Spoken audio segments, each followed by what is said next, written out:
Good evening, everyone. Good morning, everyone. Welcome back to another episode of Dhamma Pariyasana. Today is day 29, and we have a very insightful topic to discuss today, which is what we understand by banking to Buddhism, a Thai Buddhist perspective. Now, one may wonder the famous lady who went to an Asian country, I guess, Indonesia, and she was held in a hostage. What's her name? Emma Slate, a British woman, and then she went back, and I think she became a nun at a certain time, and she wrote a book, Set Free: A Life-Changing Journey from Banking to Buddhism in Bhutan. Emma Slate.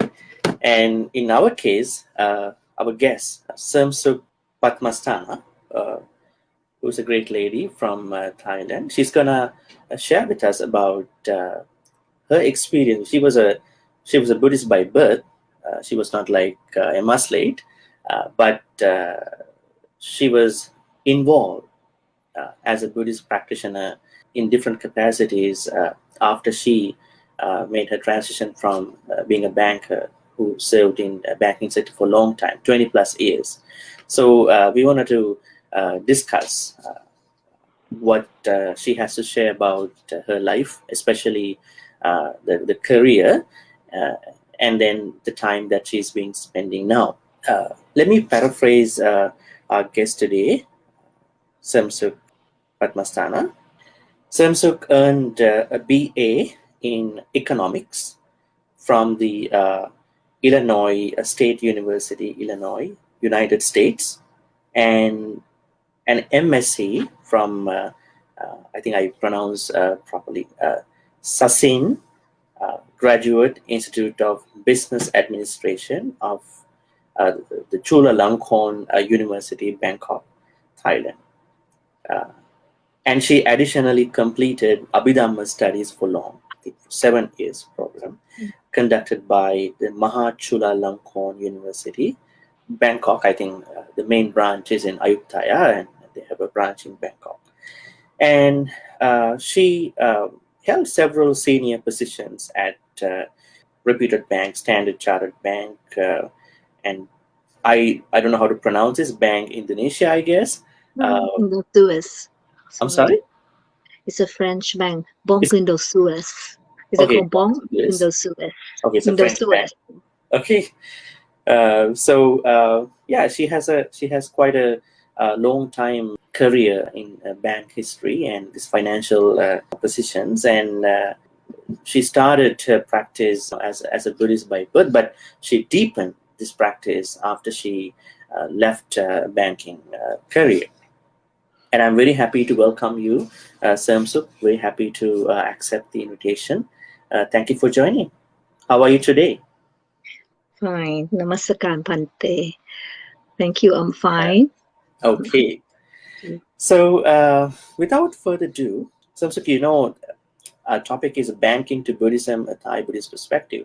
So we're going to figure out that somebody might think that you were not a Buddhist, and then because of something you transition into Buddhism, that you are not like that. You were a Buddhist by birth, but you had a certain way of practicing Buddhism while you were working, before you got to work. But after you left the work, you were kind of like practicing Buddhism in a different, I think you are deepening your practice as a practitioner and involved with many other activities in Thailand and I think in many other countries. I can see that you are facilitating monks for Dhamma talks, and you are involved with other Buddhist organizations. A lot of work. You are doing a lot of work. So that's your background. So my first question to you is that how do you view your 20 plus banking career in regard to your practice now? So you can look at how you started this and how you were and where you are at now. So, Samsuk. Okay. So you sort of want me to look back, right, into my career. Banking was when I was young. Banking and actually capital market, which is what called securities market in the stock trading. It's a very hectic industry. I was born, of course, as a Buddhist from a Buddhist family. But when you were young, maybe you were not so deeply involved, and probably the appreciation was not much there, and you take everything for granted. And you're Buddhist, and you think you understand already everything. In fact, it's not always true. I was a Buddhist, going to the temple as and when required, and probably doing the tradition, but probably have not a deep knowledge into the teachings of the Buddha. So that probably because it's normal when people have something, you take things for granted and you do it in a very casual way, right? So, but as time passed, and also sometimes people, foreigners ask you, please tell me about Buddhism. Sometimes you take aback and you said, oh, how much I know. And you realize that you probably need to, learn more. I mean, deeper studies. So it's good that I was lucky that I met, I would call Kalyana Mitta. Kalyana Mitta, which means good friend, right? In Buddhism, the friend that lead you to the right way, right? So I would call my teacher, my Kalyana Mitta.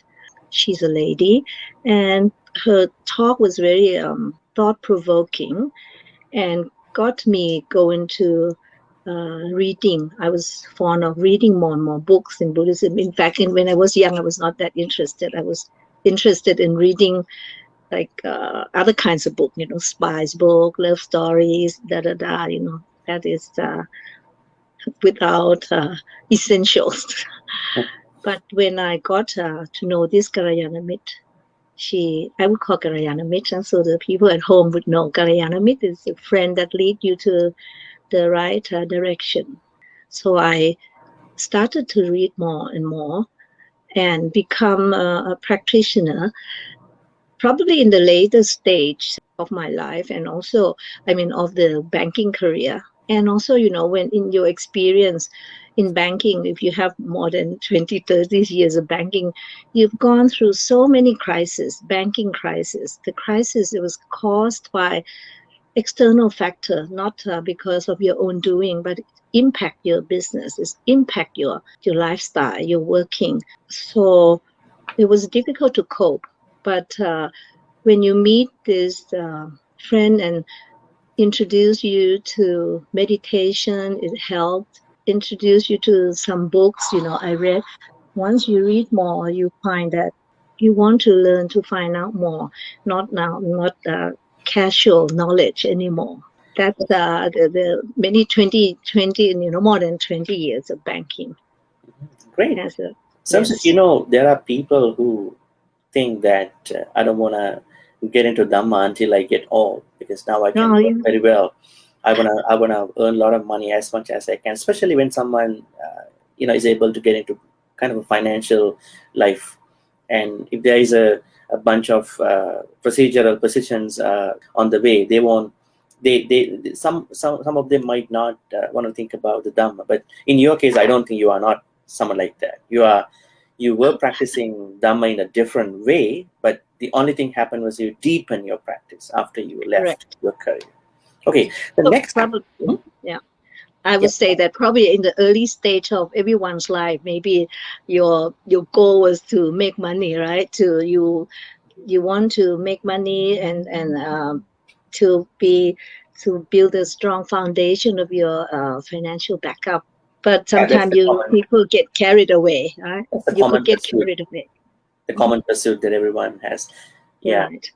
Great. So my next question to you is that how do you define a Buddhist by birth and a Buddhist practitioner? Because this is a crucial question. If you take a look at countries, including your country, Thailand, a lot of people, they are bornly Buddhists, but some of them, they get into the practitioner perspective after some time. But some of them, they say, no, we're just gonna carry on with our ritual, cultural things only. The kind of people who say that now they want to practice this in a different way, they say that although, now for example, we took 5 precepts, but at the time that we took 5 precepts, we never cognized what they are. Not killing, not stealing, not misbehaving, not lying, not taking any beverages of food, so that they can have the right mind to decide. So these were just ritualistic cultural things. They never cognize what they are, how they actually work for them in the real life. But later on they get to know this is something very practical, which is not just a ritualistic something. So, in terms of this cognizability of what they've been doing, I'm asking you, what is your piece of thought to those who really want to get out of this baggage of this cultural thing only, who really want to balance out the culture and the practitioner perspective? So how do you draw the line between these two, and how do you think about this thing? Should all get into a practice at a certain time, or rather just continue with their cultural things only until they die? I think, as I said before, when you were born as one, sometimes you take things for granted and do not appreciate it as much. And when you were young, and if you're not taught, actually in the system of Buddhist countries, I visited many Buddhist countries. They do teach when you were young, but as the economies grow, maybe they lessen the studying hours of Buddhism, and the students learn less and less.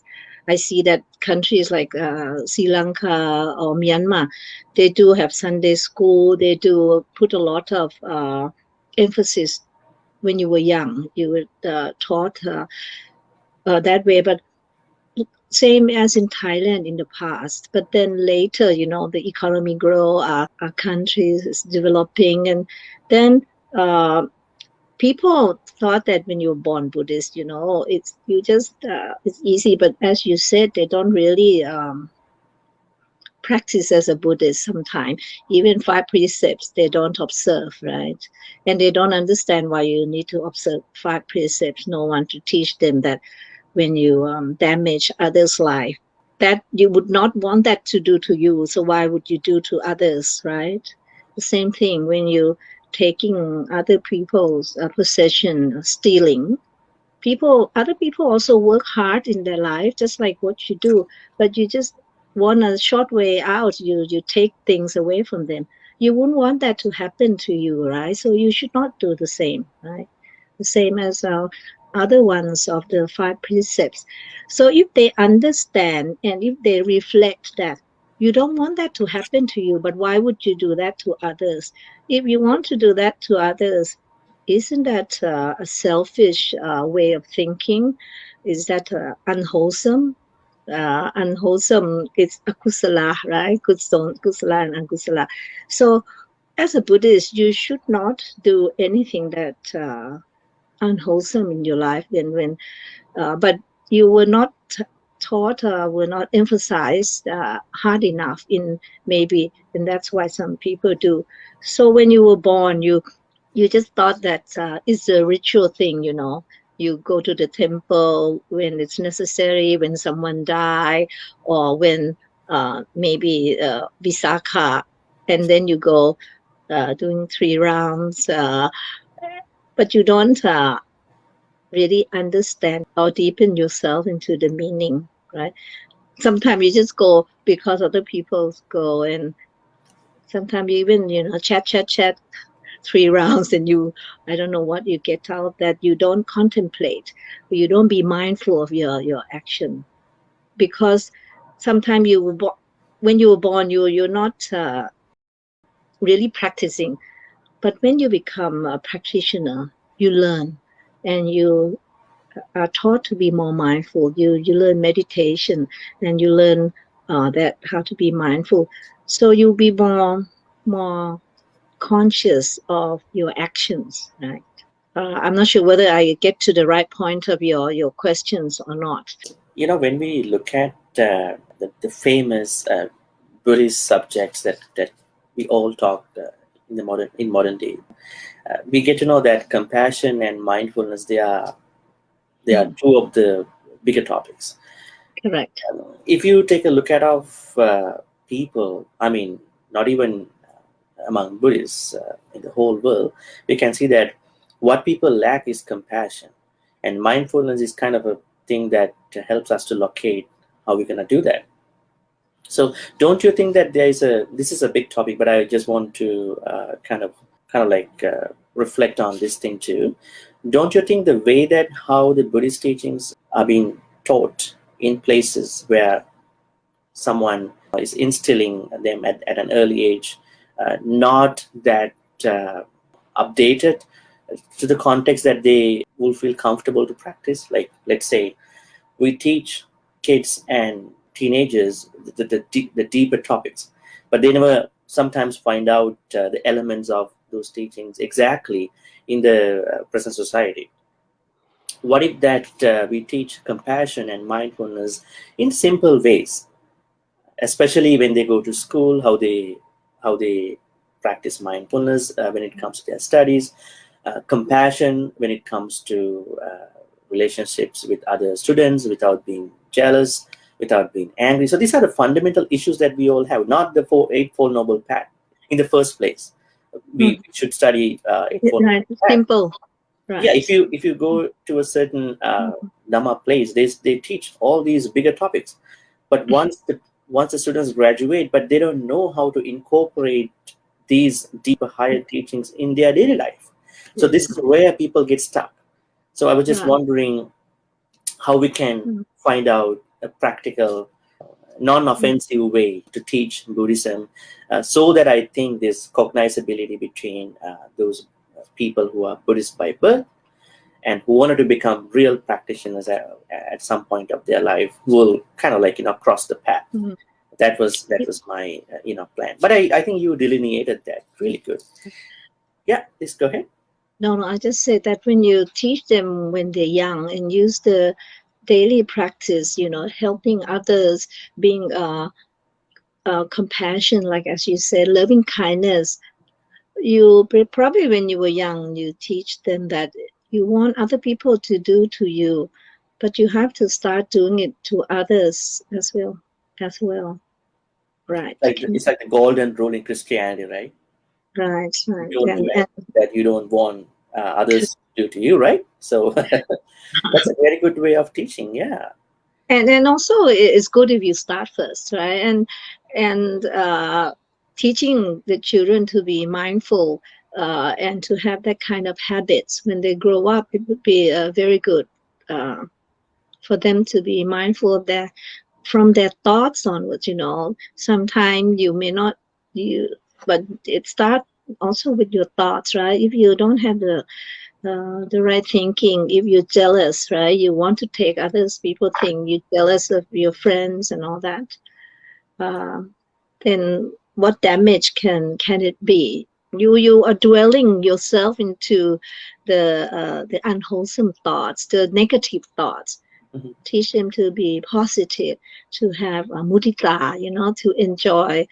I can cite an example. Like I know one monk told me, this happened in a temple in Canada, and he taught students about the omniscience of the Buddha. Omniscience, the Buddha knows everything.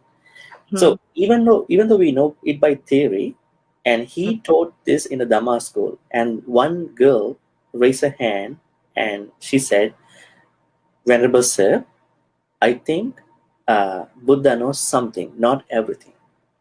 And the monk continued the class, and at some point, at a certain point of the same class, he again repeated, "Now, Dhamma folks, I want to tell you, Buddha knows everything." And that girl once again raised her hand, said, "I'm sorry to say, I still think Buddha knows something, but not everything."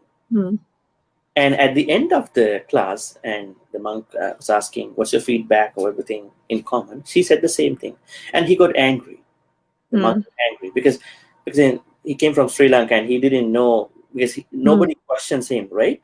Because here in this system, not even in Canada, in most of countries, the children, they they look at Buddhism, rationally. They want to question, not just to blame, not just to criticize the monks, because they have questions. When you say this question, you have to go in a practical way. So he told me what was happening. And I said, you know what? At the time that you could have talked many other simple topics, especially for children, and you don't know a certain separate way how to prove that Buddha knows everything. We all know by books. Why did you pick this topic? You can pick something like very simple, so children will find, okay, this is compassion, this is mindfulness, and I can see a connection these two. Rather than you're going to talk about very abstract topics. I'm respecting what the Buddha has, he's omniscient, but the problem is when you want to teach people, not even young kids, children, even you teach adults, you have to teach with some rational perspective so people understand, because people are living in a rational world, scientific world. I'm not saying spirituality is bad, but we should teach something for people to understand in practice, rather than saying something in abstract. So this is one example. I said, next time pick some topics that are really practical and easy to understand. That's why these kids start to question, and you shouldn't be angry. You know what I mean? So this is one example. So I was thinking, we all should be able to, even myself, should be able to teach Buddhism in a rationalized way, because that makes sense, right? Okay, the next question to you, Samsuk, is that money and its handling. Now, I had a discussion with a professor from Sri Lanka, Chandima Bandara, and I did discussion about Buddhism and money, but I didn't go into this banking and kind of experience. He was just a professor. So, Samsuk, we have a connection to money, although you come from a lay perspective. Since you are highly involved, engaged in temples in Thailand, everywhere this is money, right? Because you can't run a temple without money. It could be donation. Even the monks don't touch money, but somebody has to. Maybe monks have to know what's going on too, right? So there's a connection. A lot of people think that we have to escape money in order to practice Buddhism. So they're kind of like having a hard time in understanding how do we look at money, financial things with Buddhism, especially the topics like lobha, like greed. Those are hatred and moha, delusion, which means which causes the both lobha and dosa. So, what do you think? Is there a way that a Buddhist or a person who wants to practice Buddhist practices, handle money in a wholesome way without being too attached? Attachment. When in the lay life, you may have a certain level of attachment, but not really to spoil yourself. I think money you need to make to cover the necessities, to keep when you're not well, or to support the family, but you don't need to be attached. Because sometimes when people are attached, it means that they always want more and more, never enough. You will not have enough amount of money to please if you have always want more and more, right? The greed, if greed is there, but you need to make money, right livelihood in a right way, and also when you said not to be attached, it means you should not be so materialistic. When you have one purse, maybe you want the second one, the third one, the fourth one. It's never enough. Or when you see other people have this and you also want to have. I think when you have money enough to make your living, and you have enough savings, sort of you should also have control of yourself, right? But nowadays it's difficult, because this internet, you have movies, you want to follow this movie star, that movie star.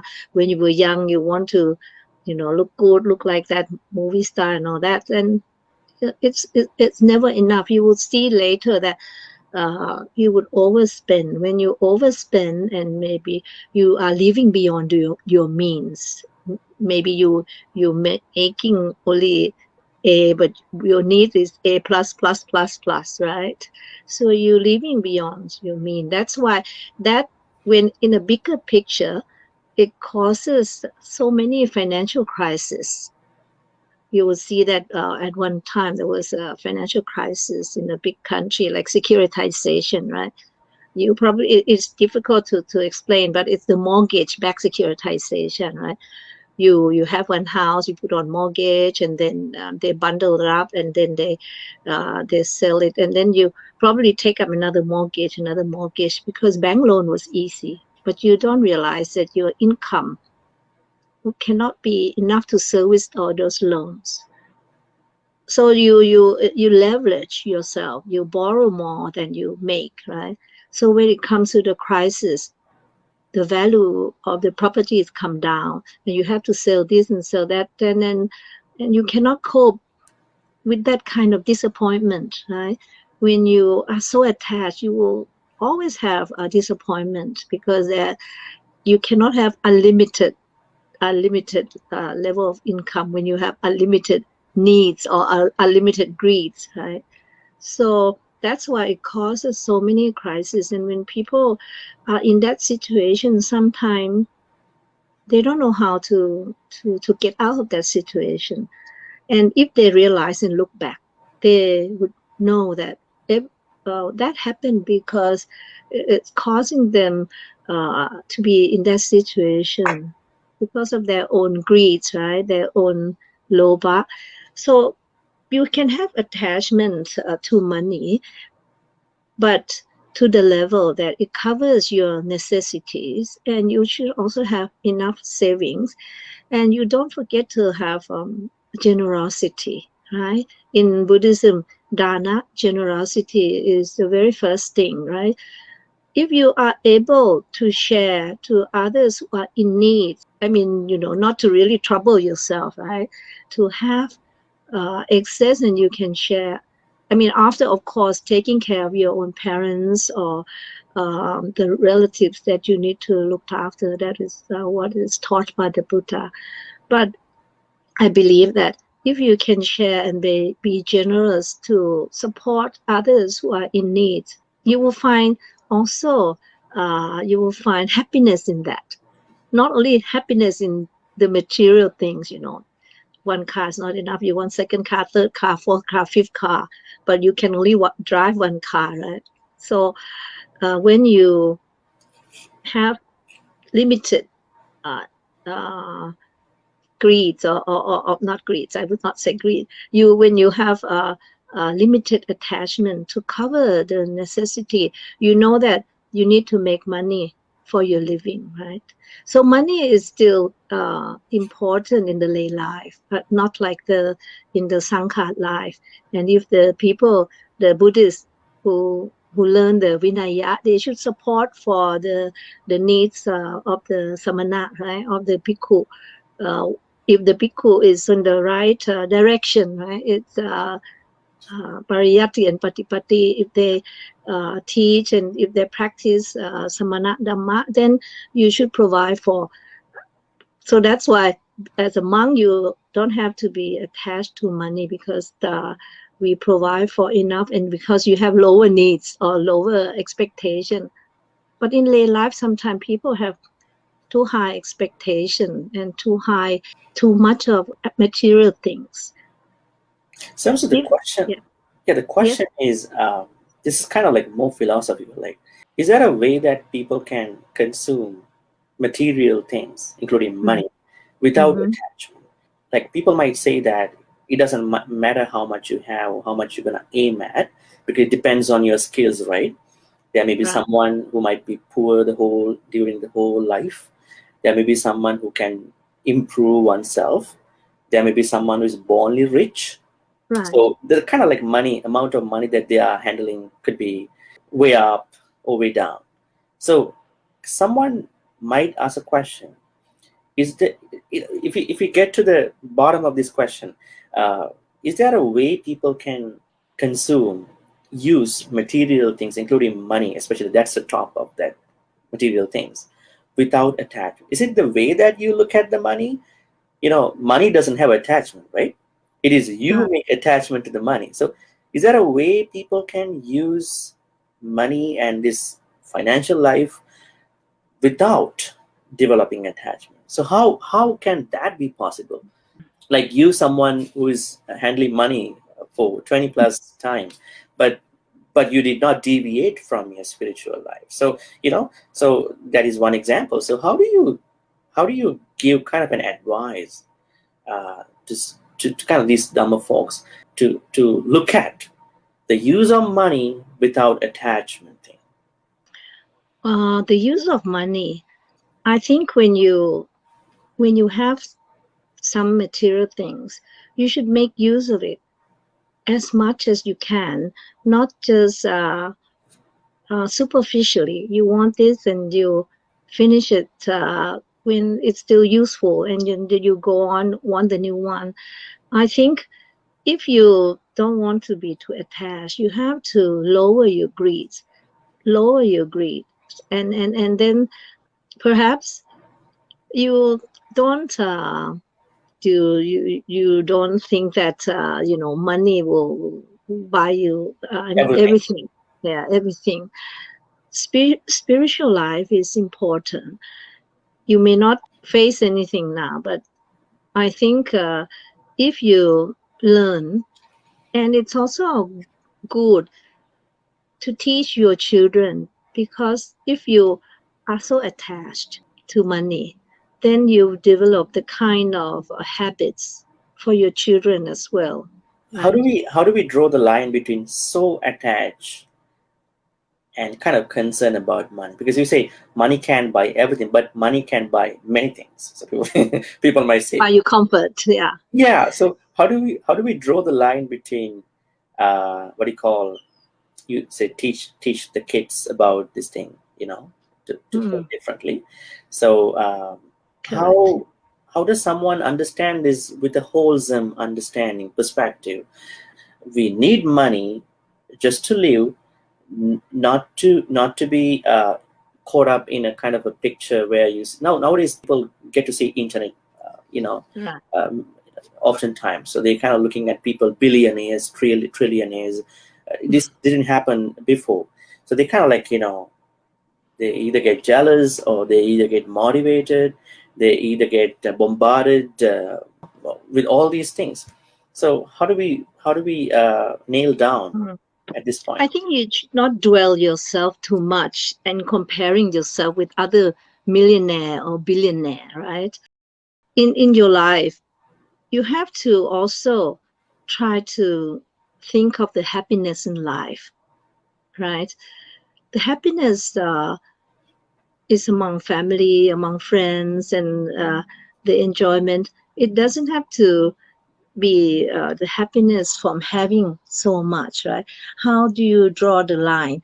I think you should learn to reduce your wants, and then, but don't be lazy, right? Oh, I have already enough, and lazy. Buddha never taught us Yeah, to be that's a good point. lazy. Very good point. We should not be lazy. We do your best. You do your best. If you have more time, if you already do your best, and if you want to volunteer doing things for others, you will find happiness in that. You will see, if you study economics, material things, there is what they call diminishing returns, right? When you have your first car, okay, you enjoy, and then your satisfactory reduce, right? And then you want a second one, but it's the diminishing returns, right? It will be less and Never less, and then ends. you move on. You will want something more and more. So you have to try to develop yourself to find happiness in life, in feeling good that you can help others, feeling good that, oh, I have enough food, I have a good family, good living thing, and then spare yourself or your time to do probably spiritual things, right? Studying what you don't know, or you want to learn more. of your own religion. Right? Sometimes people, it's difficult, right? When people so attached, they don't think that religion is important because they only dwell themselves until something happened to them, right? Until some mishap happen in their life, and then they may be lost and they may do the wrong things, right? Take their life or do other things. You see so many news in the newspaper during the financial crisis. In my many years of career, I see, and it's so sad. Someone who lost everything because the price of the property come down. He lost everything, the mortgage or his projects failed. He took his life and took the family's life. That is something that because they don't know how to find their way out, they think that, oh, I used to have this and I must always have that, and I always have more. If they did not leverage themselves, they may not face that kind of situation, right? If they're satisfied with what they have, keep their own savings. But when you want more, you leverage, you invest more than you have, or you buy things more than you have. When the crisis come, you cannot handle. And if you never study any way out or any spiritual teachings or any, you will be lost and you cannot find your way out. And you take your life, which is the most valuable thing, right? I think it's also, you have to learn from seeing what happened when the crisis come. What happened to some lives that was lost, right? You see so many people jump from the high-rises condo when the stock market came down, right? They don't need to do that. Okay, if they lost, they still have their life. And if they work hard, they will come back to having more. Their life is still useful to themselves, useful to others. Let's talk a little bit about your banking career. Interesting, huh? So I'm just wondering, because you said that you were able to apply Buddhist teachings while you were at work, but differently than now.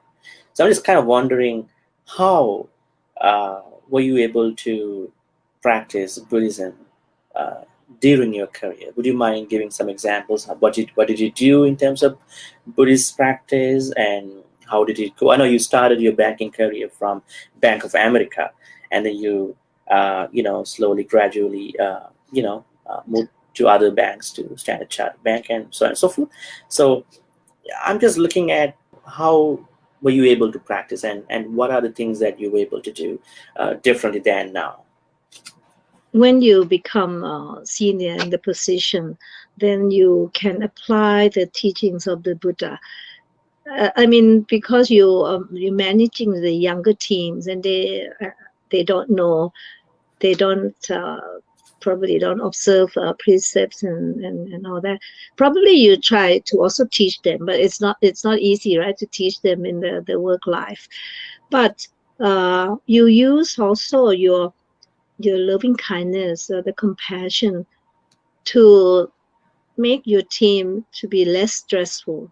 In banking, when you're working in an international bank, or I think in any corporates nowadays, it's very stressful, because they always want more, right? The shareholder wants more, so they pressure the management. The management also want to tell the staff to be more productive. They always measure everything, productivity in your team.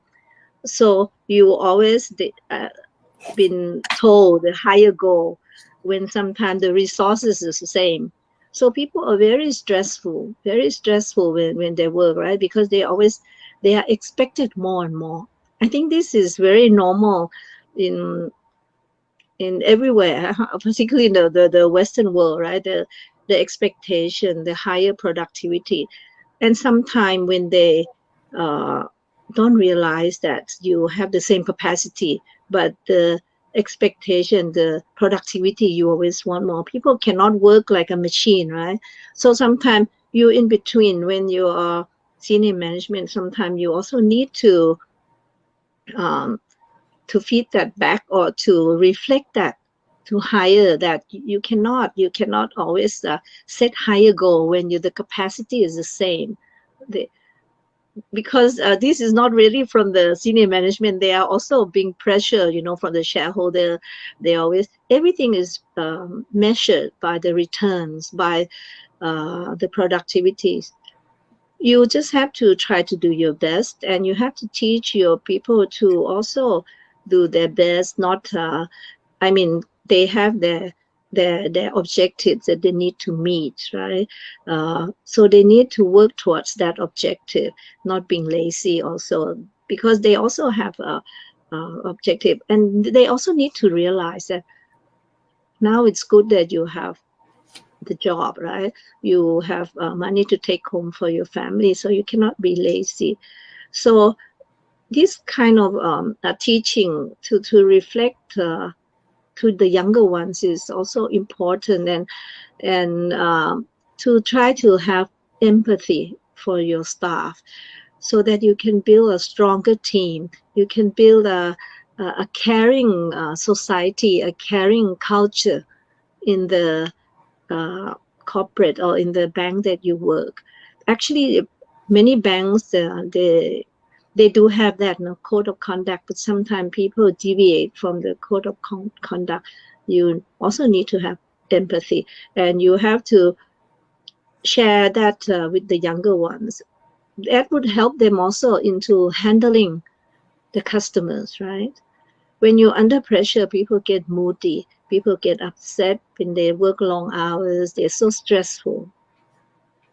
Need to tell them maybe they should, probably be less tense by probably deep breathe out and breathe in, and realize probably do 5 minutes meditation during the break or something, and then organize your thoughts, organize the way you think when you feeling moody towards the customers or towards the co-worker. It's not a good working environment, and that you can guide the young ones. I think when you learn when you already know Buddhism more and more, you probably share with them. There are some banks in Thailand at that time when I was working, they do allow people to go on,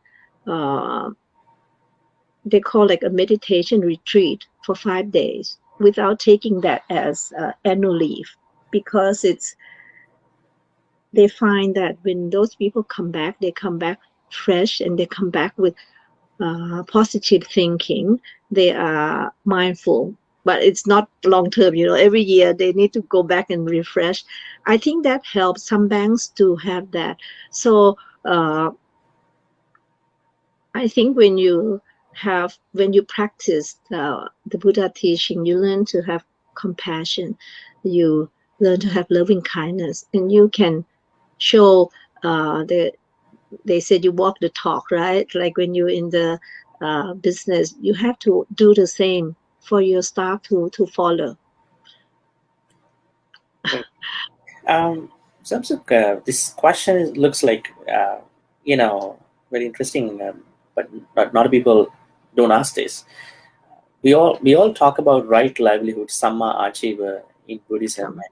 There's a samma ajiva, right livelihood for we call it right living actually, for lay people and then for monastics.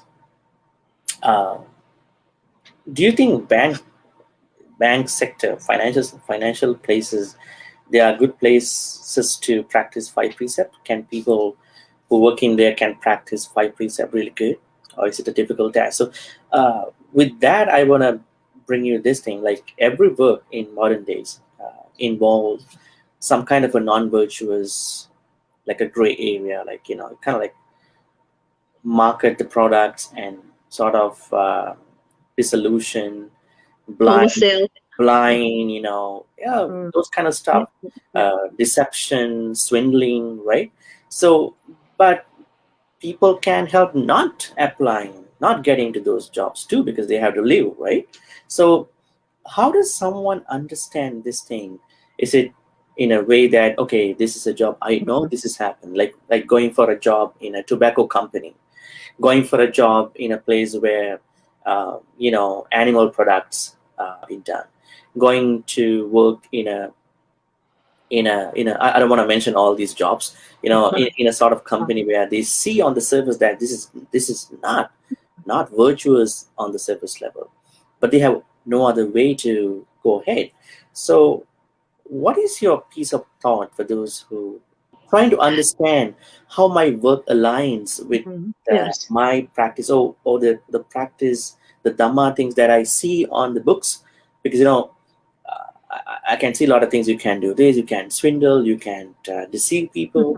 I read that, but in action, in my normal life, I don't know whether I'm doing that or not. But sometimes I can see, sometimes I can't see. So, what is your piece of thought, like a kind of a balanced thought about this subject?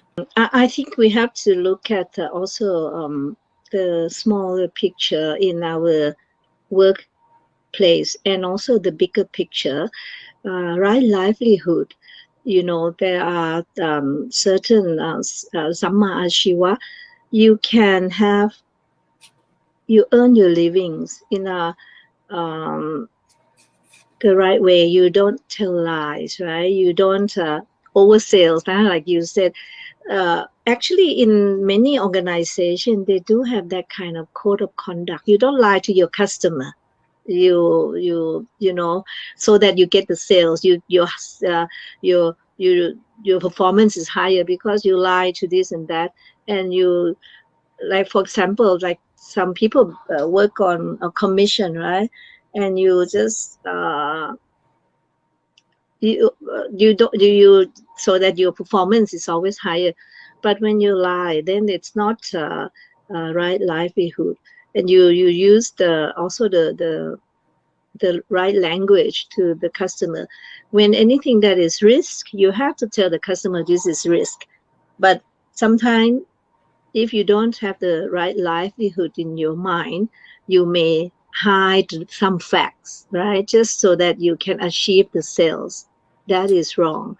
So in some organization, they do build this in the code of conduct.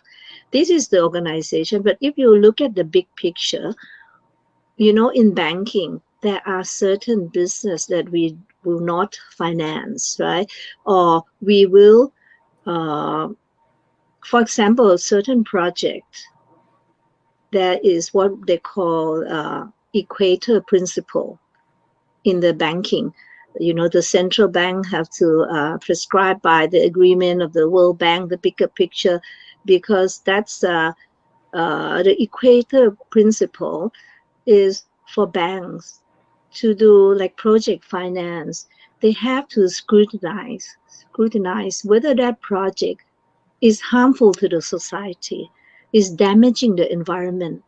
If that project, you cut the trees, you destroy this and that, to make the environment bad, you if that company or factory doesn't have the measure to control um, the water, or the wastewater, and just pour it into the river, and the poison go all over, the fish die and all that, you will not finance that. That's why when you do lending, when you do project financing, you have to look into what they really do. You don't look at it superficially, how much in return, how much return on investment. You have to look at their business, how much money they put into control the the carbon level that they create, right? If they don't have enough control, sometimes you don't finance. And there are also measures from the central bank that they set at certain level that you have to comply. If the country have that kind of enforcement, it will not damage the environment, right? So in the big picture of the banking industry, or even in the capital market, you only finance or support the business that will be useful to the community, that create works for the people in the community, that will not destroy the environment, right? That will not pollute the air that we breathe in.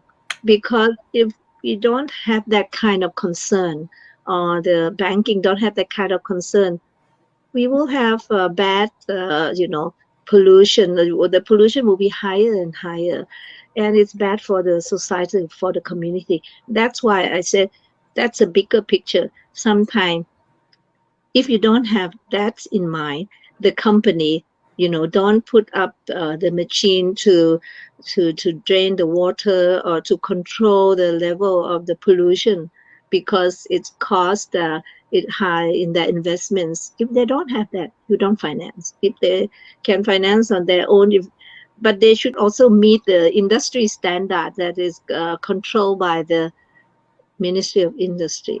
So I think that is already a big picture that they have concern, right? But to a smaller unit in your own banks, you also have to teach, train your people to think of the benefit to the society, to be truthful to your customer, to know your customer.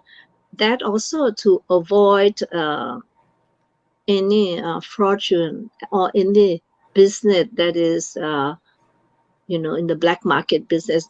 Many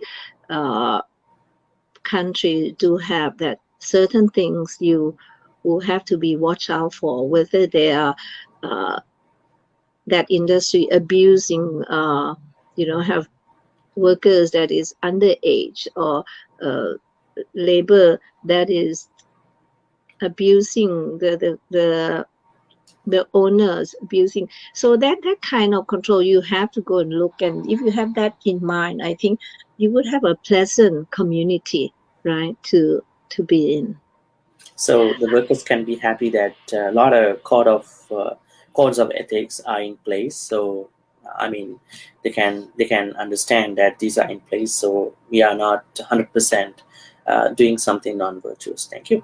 And now Right. this is my last question to you.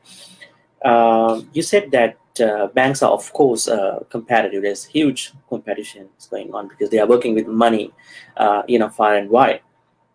So they have stress, depression, long working hours, hard working, pressure, peer pressure, pressure from other banks, domestic, international. So, and you also said that they have some projects like retreats, mindfulness retreat, that the banks send their workers for 10, 20 days retreats as well.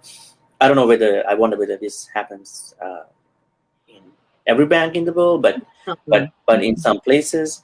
So my question to you is that, because recently I saw somebody wrote an article about banks in the face of COVID-19 should more focus on their workers as well as their customers, because this is kind of a two-way thing. So workers are kind of like handling money as per the rules, and customers can do a lot of things with the money, because that money is stuck in there. So banks should be more focused on the mental health of both their workers and customers, clients. So my question to you is that what are the things the banks can do to alleviate, to reduce the mental issues, especially when it comes to workers? Because you started from the bottom, and then you went up to senior positions in a couple of banks. So what are the things that banks can introduce or deepen in terms of the mental health of their workers? That's one question. The other part of the question is, what is your thought of, like, there's banks to take charge of the mental well-being of both their workers as well as their customers? So these two questions are my last questions to you. Yeah. I think banks have to understand this. The workers is a very valuable assets, right? In it, service industry, the workers is the valuable assets. So they have to find ways to introduce the right way of working. I think most you have this labor control that how much you can work per hours and all that, but I mean how much you can work per day and when it's in excess, so and so. But many banks now do encourage their staff to do exercise and to do extra. They do have sports club so that the workers can enjoy, and that is also what they call team building, because team building helps the worker to work together very well. To do that, they have to encourage the staff to, go out and do outing together. Like the bank that I used to have, they do have sports club, and the bank also provide for financial support for this sports club. Okay, they go outing maybe twice a year, or they have this football match, or they have many things, many activities. There are departments in the bank, these human resources. If the good human resources, they must have concern for the well-being of the staff, right? Particularly during the crisis, they work long hours, they're stressful. They do have training of this kind, and some banks also, like local bank, they do have also the spiritual teaching. I see that one Thai bank, have even the meditation room where some people, like maybe in the evening, they want to take half an hour off and do meditation. They have the meditation room. They have the teachers who come to teach you. One Thai bank, at least that I know. When I say this, I don't mean every organization do it, right? When you see that some local bank do or Thai bank do, you see that they have concern for the well-being of their staff. The staff can relax, can be less stressful. They can do, some have even dancing. The sports club, sometimes they have dancing, some they have meditation. There's one bank, they even have Abhidhamma teaching on once a week, and they invite the teachers to do that. The banks that I used to work, I introduced a Visuddhimagga class, and they give me a space to do it. They give me like a training room for the staff. And we also extend it to the customers, and we tell them. Some people said, what is Visuddhimagga? I said, okay, you come and meet the teacher, and some, they like it. I think this is a good way, because you have caring for your staff, you have caring for your customers, right?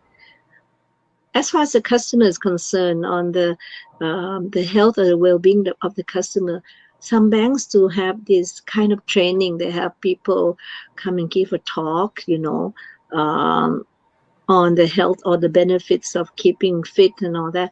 They provided, I would say you can say it as maybe the sales point, or maybe you can say it's something that they want to give back to the customer. And also, sometimes these kind of things, you can keep your staff. Sometimes, like when the economy is booming, you have this problem of the staff quitting, like they want to go to another organization, the grass is always greener on the other side. They move, but some people who move, and then they said, oh, that bank, even though they give me maybe 10% higher salary, the culture is different. They don't provide for the staff, and they want to come back, and we also sometimes takes them back, So these kind of things, it's also have to keep your staff and to make your staff realize that we are a caring organization. We have concern for the well-being of the staff. Particularly also, like the senior management, they have to keep fit also when they go outside for like annual, they have to, this like budget meeting, and all that.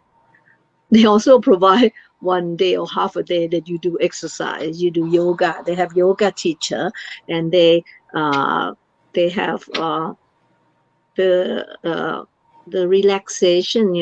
They have a game or something for you. That's to relax, for you to be more relaxed, right?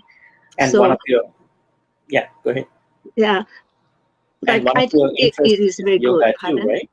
Right. I do yoga. Yes, I do yoga. I think it's very good. Yoga also focus on breathing. It's only not stretching, not only the exercise. When you exercise, when you like up or down, you have to regulate your breathing, almost like anapanasati, right? Yeah. When you focus on the breathing in and breathing out, yoga is like that. And that once you do it, you will find that very relaxing, and it makes you less stressful. And that I teach the staff also to you must give your time to yourself, to do exercise. You have to take care of yourself, your own health, right?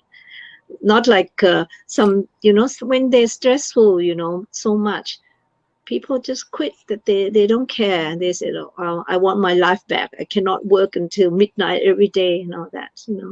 So if you don't put in measures to do that, to take care of your own staff, what happened? You will lose good staff, right? You will lose staff, you will lose productivity, because when you're short of staff, then it will be difficult to manage. Dhamma friends, today joined with me was a senior official at the Standard Chartered Bank in Thailand, and she was very much involved with Buddhist studies. Her name is Sermsuk Padmastana. Thank you, Sermsuk, for your insightful answers about this transition between banking and Buddhism. Especially, you also delineated about how can we understand Buddhism, with regard to financial, sectors like banking, and you also delineated about what are the issues that you can see, among workers in the banking industry. At the same time, what are the things that the banks can do? What are the things, clients and bank workers can do to, overcome these mental health issues, especially with an emphasis of Buddhism. Thank you so much. Folks, thank you too for watching and whole series of episodes. Stay tuned with another Dhamma episode. Thank you so much. Have a good night. Thank you for having me on this program. Thank you. Welcome.